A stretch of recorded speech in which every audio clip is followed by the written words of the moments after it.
hayot o'zi juda ham qisqa. Juda ham qisqa. Qiyomat kuni qayta tirilish kunida inson ortga qaytish xohlar ekanda, juda ham ortga qaytish xohlar ekan. Bir kunga qaytarman hech bo'lmasa ibodat qilib qo'yay ekan.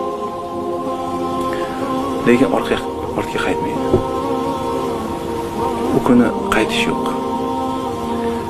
U kuni afsus nadomat kuni. Har kuni ertalab turganimizda duo qilamizda. Qarang, nima duo desa, alhamdulillahillazi ahyana ba'da ma amatana va ilayhi nushur. Ya'ni bizni o'limdan qayta tiriltirgan zotga hamd bo'lsin. Qarang. Ya'ni uyqu bu kichkina o'lim ekan.